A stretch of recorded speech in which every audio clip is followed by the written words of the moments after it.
Runs with Courage, Chapter 5, Learning.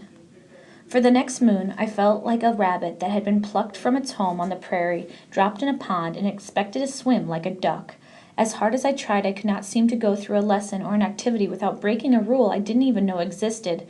"No, Sarah, that is not correct," I would hear from the teacher named Miss Margaret.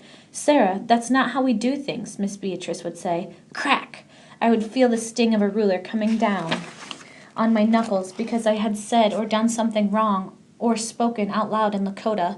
"Lightning," I would hear my mom saying when I felt anger flare and I wanted to scream or run or hit back. I do not like being lightning. I tried, but sometimes my anger flashed and struck before I could stop it. One day, towards the end of my first moon at school, I grabbed the ruler away from the teacher I called Pinchfinger before she could hit me with it. "Enough!" I screamed in Lakota, throwing the ruler to the ground. "Enough!" And I stormed out of the schoolhouse. I made my way back to my sleeping space and gathered a few clothes that I had. They were white clothes, but they would have to do. I started across the yard and saw the boy William. I suddenly dared him to stop me. I wanted to fight so I could let my anger out. He stood looking at me, and I stared defiantly back. "I'm leaving, and there's nothing you can do," I spat at him. He continued staring, but did nothing to stop me. I made it all the way across the field near the school before I was stopped. Miss Margaret appeared, almost as if from nowhere, and grabbed my shoulder. "What are you doing, Sarah?" she asked, yanking my arm. I did not answer. "I asked you, what are you doing?" she repeated, her eyes flashing angrily. But something about her question made the anger go away. What was I doing? I couldn't just run away. I could not bring dishonor to my family. Once again, I had reacted without thinking.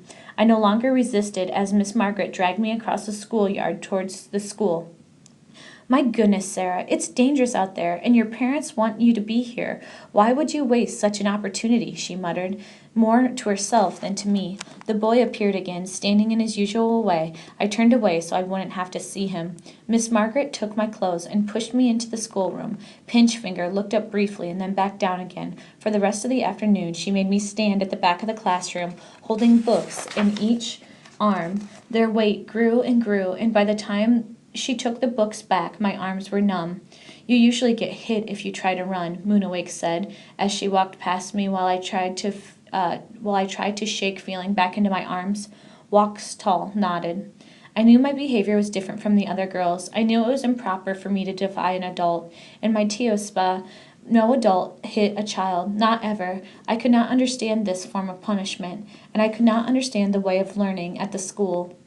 As a child, I had learned about many things by listening to elders' stories in the camp circle. I learned when Uncle talked with my family about how stars were connected in the sky and how White Buffalo Calf Woman had first brought her gift to our people. Mother had taught me how about plants and berries and how bark from willow tree could stop a fever and the coneflower could help with insect bites. I had learned to quill and bead and cook by watching her and my aunts. But the learning at school was so different. Every day we would gather in the schoolroom and sit on hard wooden things called desks, and the teacher was the one who spoke, and she would speak at us about different things. If a girl wanted to talk, she had to stand first and wait for the teacher to come to her or call out her name. I would often grow tired of listening to the teacher, and I would find myself looking around the room. Sometimes I would study other girls who always seemed to understand the words that the teacher spoke.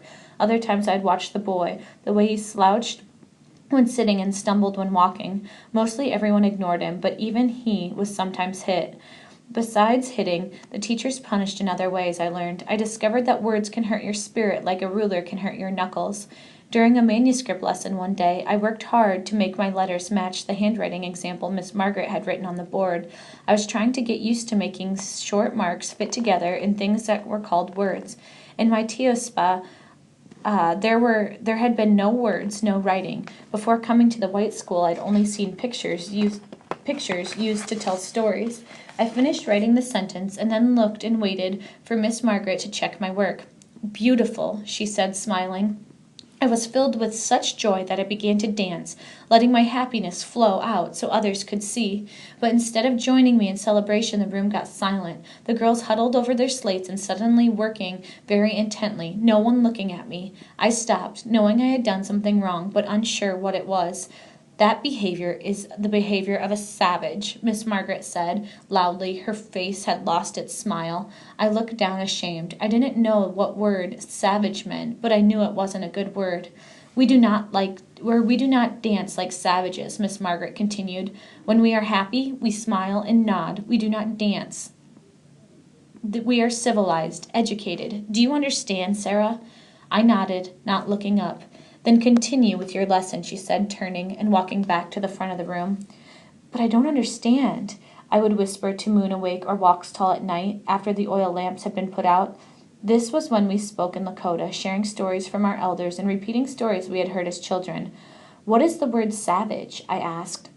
It means bad, Walks Tall answered quietly. Dirty, Moon Awake added.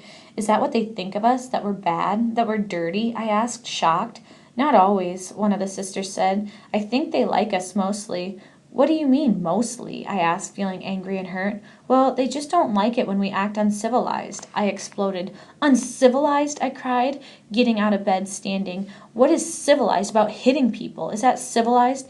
I don't understand how you let them hit you, how you let them cut your hair. I don't understand how you repeat the prayer words over and over and sound like dead and meaningless. How can you stand any of it? Moon Awake was suddenly standing in front of me, her face close to mine and her hands balled into fists at her sides. You have so many questions all the time, she said through clenched teeth. Here's a question for you. I waited, feeling just as angry as she looked. Since coming to this school, have you been hungry? No, I said. I thought of Bear, going to sleep hungry many nights. I thought of how thin my mother was. On the reservation I had always felt hunger, but at school I had never seen so much food. I had never been hungry. Before I came here, half my Tiaspa died from hunger, Moon Awake continued, with a catch in her voice. Sometimes we go days without food in our bellies, but at this place no one is dying, no one is hungry, I nodded.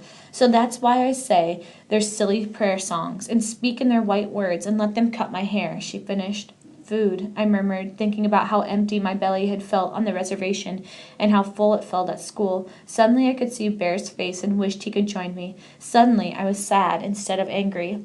That is why we surrendered to the reservation when the Great Father ordered it, Moon Awake said quietly. That is the only reason. My Tiaspa could not hunt because there was no game on the reservation land, and we weren't allowed to leave the land, and the food rations were not enough. We were starving.